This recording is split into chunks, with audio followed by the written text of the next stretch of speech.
The case was originated by 6 minority tavern owners in the city of Racine who felt that they had been discriminated against by the city of Racine.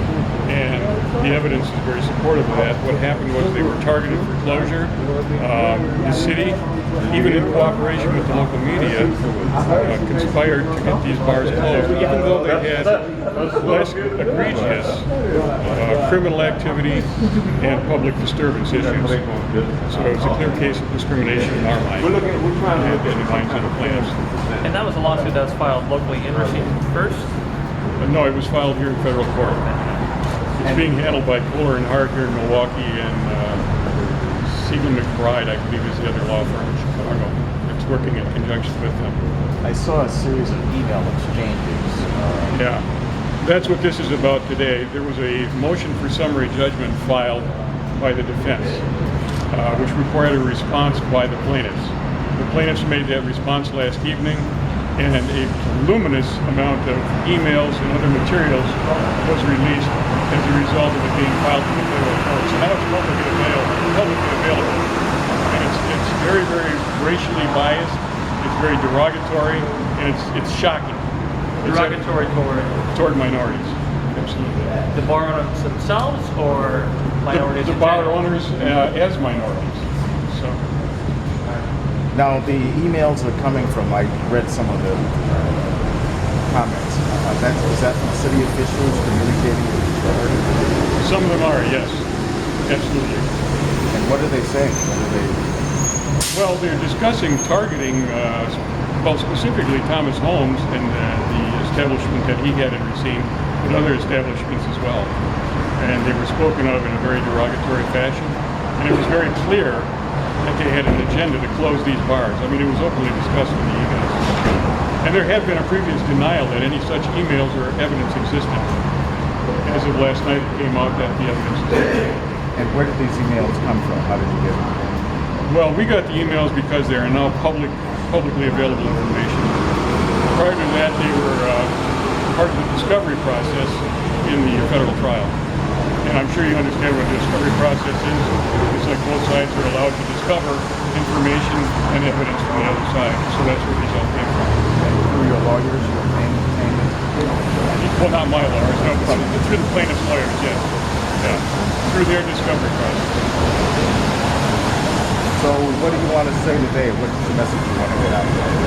Well, the whole point here is to raise public awareness of the fact that this is happening down in Racine. And this tavern lawsuit, while bad enough in and of itself, is really emblematic of a much deeper-seated institutionalized racism that exists in that community. And there's very strong evidence that it exists in all of southeast Wisconsin. That's supported by the fact that the incarceration rate for young African American males in southeast Wisconsin is higher than anywhere else in the nation. And in fact, the United States of America has a higher percentage of and a greater number of its citizens than any other nation in the world, even those that we label as repressive. So it is what it is. And the trial is coming up in November? The trial is coming up in November. I believe it's November 16th. Assuming, of course, that the judge denies the motion for summary judgment. And based on this information that was released last night, I don't see how he could not, maintain that motion towards trial. The judge will have to decide whether or not these emails can be used in the trial process. Oh, yeah, but I would be shocked if he didn't allow them to be used in the trial process. They're part of the evidentiary body. So he's using these emails and other evidence that was released to make his decision as to whether or not it should continue to trial. And we firmly believe that we will want it to go to trial. Do you think the city will make a motion to suppress any of the evidence? I don't know that they can. I'm not an attorney, and I know that attorneys will use every tool in the book, in order to work to their client's advantage. So who knows what motions will be made. The judge in this case, though, he's not tolerating much in the way of shenanigans. He wants to get at the truth. He has openly stated he is pursuing the truth in this case. So your specific involvement with the tavern owners, how do you... How do you call yourself? I'm an independent citizen. I am part of what's called the Racine Equality Project, and we're a social justice organization in Racine. So that's how I came to be aware of this particular trial. Do you have any communication with the tavern owner? Not on a regular basis, no. I mean, I have spoken to some of them, and I believe I know who all of them are. You said too that this is a larger issue as well. Absolutely, it's a larger issue. This is really just kind of opening a festering sore. So I think when people begin to understand what's going on in their community, they're going to be shocked and deeply disturbed and hopefully motivated to do something about it. Why are you? If we don't start living in a way that recognizes the full humanity of each other, we're on a very destructive course. Why are you holding it in Milwaukee rather than Racine? The news conference? Yes. Well, because the trial is in Milwaukee, and there are other people from Milwaukee who are interested in this trial, civil rights leaders from Milwaukee, some of whom who are waiting now to make comments. So if you would like to move on to them, I think that would be an appropriate time. Yeah. How you doing, Mr. Mayor? I'm good, thank you. How are you? Very well, very well. Good. Do you have a comment on this? Yeah, you know, my involvement in this is that I represented one of the 5 plaintiffs in the case. Went to Racine and represented a couple of times. And it's strictly because of the evidence that's been released and the judge should proceed. And so I did read the information that was released last night, and based on it's not just African Americans, there are other minorities involved, and there was a disparity based on how the minority tavern owners were treated versus the white tavern owners in Racine. And that's, I'm going to say, indicative of an epidemic in a number of cities throughout the country, probably just due to So the judge is right now considering whether or not to move forward with the trial. Is that right? They are, and based on, I would argue, based on the latest evidence that's been released, the judge should and should do. When is he expected to make a decision? Well, my understanding is within the next week, and with trial due in November. Did you say your first name? My name is Marvin Pratt. Can you spell each? That's sure. MARVIN PRETT, former elected official. For Milwaukee or Racine? For Milwaukee, although I did represent one of the plaintiffs in Racine. Which one? Well, yeah, I guess I'm liberty to say. You don't have to.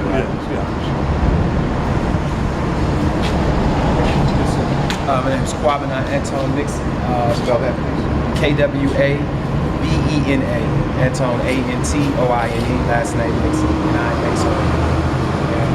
Your title, who you with?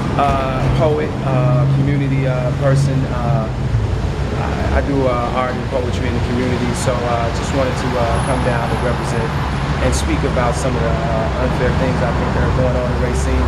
And I do a lot of work in the Racine community with young African American males who have always stated that they don't have many places to go within the city. And this is just an example of intimidation, separation, and segregation.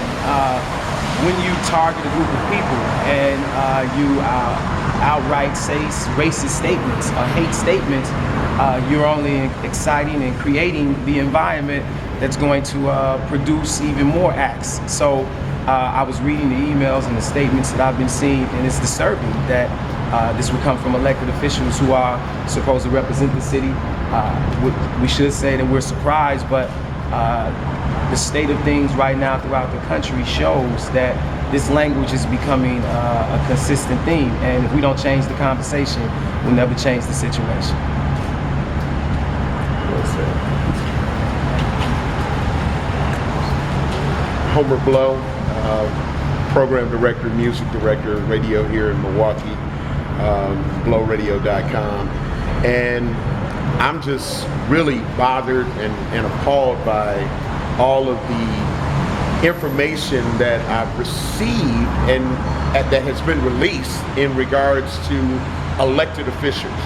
These are elected officials, these are mayors, these are people who are in charge of the downtown district, and you have a mayor and elected aldermen that think that this joke was funny. They circulated this around in an email, which has been released. And I and anybody else who has access to the internet can pull up this information. A black guy and an illegal alien, a Muslim and a communist walk into a bar, and the bartender asks, "What can I get you, Mr. President?" Now this is an alderman that said this in Racine. This is an elected official who's not supposed to be biased to anybody. Who is this relating to? And there's so many other instances that are in here that this is in black and white. This is not something that was made up. These are their personal emails that were released to go forward with this case. And I'm just, like I say, if we don't let them understand that you work for us, you work for us. The people of Racine deserve better. My people, any minority deserves to be able to go out, have a good time, own and operate a business without the racial discrimination that is so blatant. Some of the titles in some of these emails is, check this out. They using the word nigga. They're using the N-word, since that's what's politically correct to say. But they're saying the word. They're saying the word. They're talking about our black women that attended some of the businesses in there, talking about, oh, we should give them, if they had on any other kind of clothes, I wouldn't have enough tickets to hand out for indecent exposure. Like, what are you trying to say about our black women?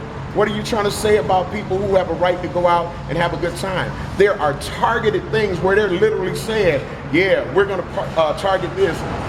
We don't think any minority-owned business has any added value to 6th Street in Racine. Unless it's a any non-white business has no value. And I mean, who sits and allows this to happen? I mean, something needs to be done.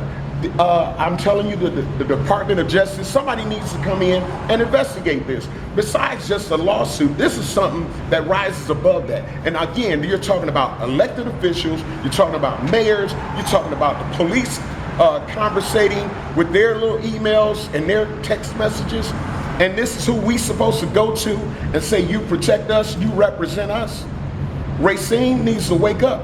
The city of Racine needs to wake up. Our people have a right to open businesses. Just because you're a minority, you shouldn't be a target. And what this thing does is targets any minority. Any minority. Things that are blatant, that are happening in white-owned and operated establishments, get a pass. But if you're minority owned, they're targeted. We're going to we're going to pick up any violation. It's in this paperwork. I encourage you, pull it up, Google it, get this information, and get these people out of office. If they ain't right, get them out of office. Something got to be done. These emails were released. It's a matter of public record now, you're saying? Yes, they are. Were they released to your attorneys or? The attorneys for plaintiffs obtained this information during the process of discovery. So it was released it was provided to the court in support of their contention that summary judgment should not be allowed to the defendants, and therefore it became public information. Gentlemen, thank you. This is Fred. President. Fred Royal, F-R-E-D-R-O-Y-A-L, President of Milwaukee Branch of NAACP. When you look at some of the side agreements that were placed on these minority establishments that restricted what type of liquor to be sold in the establishment, what type of music to be played in the establishment, what type of clothes the patrons could or could not wear, this raises to a level of trying to restrict access to a location, a geographical location, under the color of law, which in my opinion brings in the Department of Justice to look at this at a very high level. When you look at the requirements for security, and the police department stated that they had to charge $50 per individual to increase the security because they felt there was a higher level of threat where there's no actual cause to substantiate that. And then at the same time, they could take the manpower and resources to do reconnaissance attention, and it should garner the Department of Justice attention.